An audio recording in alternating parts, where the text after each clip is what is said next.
Proof of इंडस्ट्रीजला उतरती कळा लागली. त्यांच्यावर प्रचंड मोठ्या कर्जाचा भार असून ते कर्ज फेडता न आल्यामुळे त्यांच्यावर बँक जप्तीची नोटीस दाखल होणार आहे. Sheena, is everything fine? काय झालंय? सुरुवातीला ना रजिस्ट्रेशनचे नंबर्स खूप जास्त फास्टली ग्रो होत होते, पण आता ते नंबर कमी होताना दिसत आहे. मी कामत इंडस्ट्री मधून बोलतोय. कोणी दिली ही बातमी तुम्हाला? त्यांनी काहीच केलं नाहीये, हे सगळं मी केलंय. म्हणजे मीडियात जी खोटी बातमी पसरली आहे ना, ती कान्हाने नाही, मी पसरवली आहे. बाप रे, डेंजर आहे सगळं, डेंजर आहे, खूप डेंजर आहे. म्हणजे फसवणुकीची सुरुवात तुमच्याच अशिलानं केली होती असं म्हणायला हरकत नाही वकील साहेब. म्हणजे बघा ना, स्वयंवर करायचं हे डिक्लेअर पण त्यांनीच केलं. आता तर मी स्वयंवरच करणार. मी सखी कामत.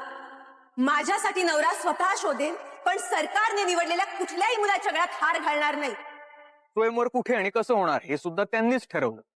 बरं, त्यात कोण कोण सहभागी होणार हा सुद्धा त्यांचाच प्लॅन.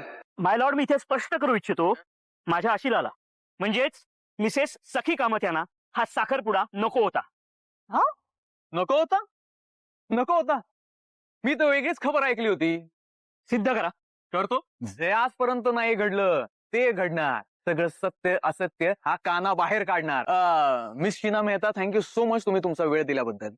थँक्यू. माय लॉर्ड, मिसेस उर्मिला कामत यांना मी विटनेस बॉक्स मध्ये येण्याची विनंती करतो. प्लीज परवानगी द्यावी. तर उर्मिला कामत, मला सांगा, हा जो काही साखरपुड्याचा व्हेन्यू ठरवला गेला होता तो ठरवताना कोणाच्या मर्जीने ठरवला गेला होता?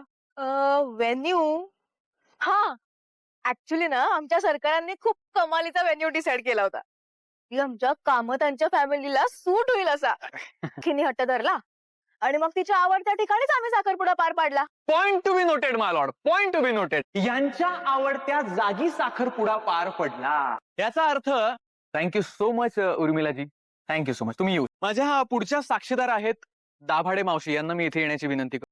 दाभाडे मावशी ह्या सखी सदन चाळीच्या प्रमुख आणि सन्माननीय नागरिक आहेत. दाभाडे मावशी, दाभाडे मावशी, मला सांगा, तुम्ही सखी यांना ओळखता का? गोड आहे मुलगी. त्यात काही शंकाच नाही.